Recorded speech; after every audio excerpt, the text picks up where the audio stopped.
जा, आ गई आवाज। वैसे भी कौन सा आज भी टाइम पर रात का खाना बन जाएगा। 6 महीने हो गए शादी को, अभी भी मंजू मंजू ही होती रहती है। एक मैं हूँ, शादी के हफ्ते बाद ही घर की जिम्मेदारियां संभालने लगी थी। मैं चाय बना रही हूँ, ध्यान से सब्जी बनाना। मैंने अभी गैस का चूल्हा साफ किया है, बिल्कुल भी गंदा नहीं होना चाहिए। और हाँ, सब्जी में नमक का ध्यान रखना, ज्यादा नहीं होना चाहिए। आलू भी छोटे काटना, तुम बड़े आलू काट देती हो।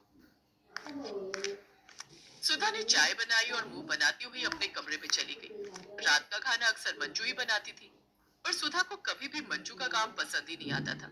सुधा मंजू को सारा दिन ताने देती थी, पर मंजू कभी भी सुधा को पलटकर जवाब नहीं देती थी। वो सुधा को अपनी बड़ी बहन मानती थी। सुधा जितनी मर्जी चिड़चिड़ी रहे, पर मंजू हमेशा चुप रहती थी। मंजू, खाना बन गया है तो लगा दो। मंजू, तुमने सुबह कपड़ों में कितना सर्फ डाला था? पता है कपड़ों में सारा सर्फ चिपका हुआ था। तुम्हें कपड़े भी धोने नहीं आते क्या? खाना बनाती हो तो दाल में कभी नमक तेज कर देती हो, कभी हल्दी ज्यादा डाल देती हो, कभी घी तेल ज्यादा कर देती हो। मुझे समझ नहीं आता, मैं कोई मशीन नहीं हूँ जो सारे काम मैं ही करूँ।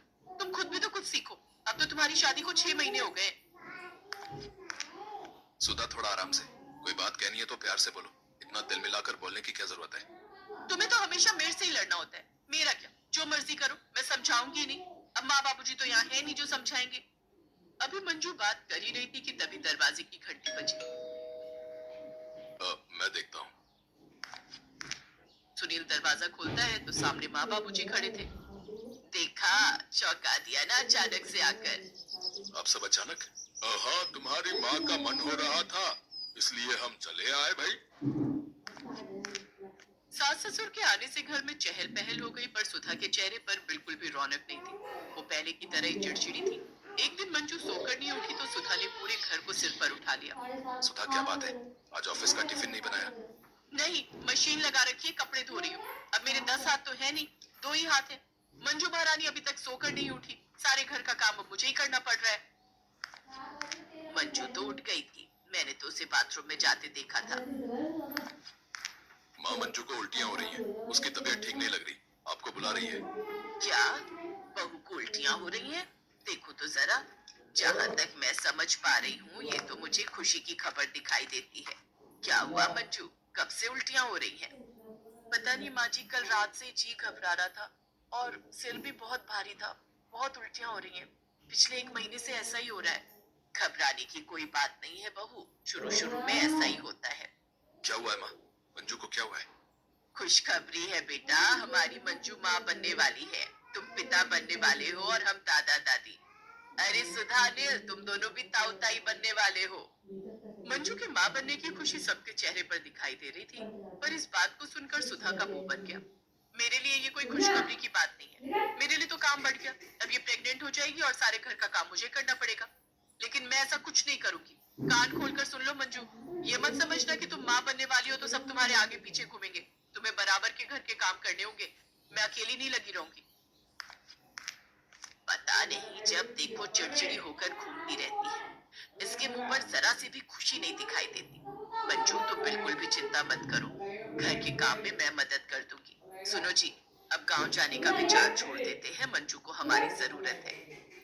ठीक है, जैसा तुम्हें ठीक लगे। शाम को मंजू डॉक्टर को दिखाकर आई तो घर में सबने मिठाई बांटी। सब पड़ोसियों को लड्डू खिलाए। चलो अच्छा है, बड़ी बहू को तो कितने साल हो गए शादी को, अभी तक बच्चा नहीं हुआ। कम से कम छोटी बहू तो माँ बनी। हमें तो बहुत खुशी हुई है सुनकर कि मंजू माँ बनने वाली है। मंजू बर्तन धो रही थी। मंजू, ये सब क्या है बहू? तुम अभी भी घर पर हो और ये बर्तन क्यों धो रही हो? वो आज ममता ने छुट्टी कर ली है। डॉक्टर के पास जाने में अभी समय था तो सोचा बर्तन धोकर चली जाऊंगी। मैं अभी सुधा से पूछती हूँ। सुधा, वो सुधा।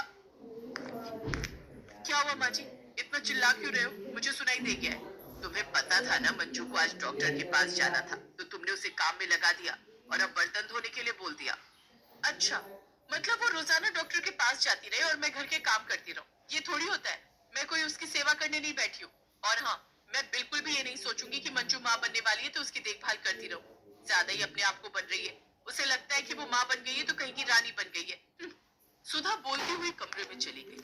अगले 9 महीने तक सुधा ने एक बार भी मंजू से ठीक से बात नहीं की। मंजू का 9वां महीना चल रहा था। एक रात मंजू को लेबर पेन स्टार्ट हो गए। सब लोग मंजू को लेकर हॉस्पिटल पहुंचे और मंजू ने एक प्यारे से बेटे को जन्म दिया। तभी सुधा आई। सुधा, ये ले, तू भी गोदी में ले। जी माँ जी। बधाई हो मंजू, बेटे के जन्म की ढेर सारी बधाई। तुम्हारा बेटा बहुत प्यारा है। मेरा नहीं भाभी, आपका बेटा। हाँ हाँ, तो और क्या, ताई भी बड़ी माँ ही होती है।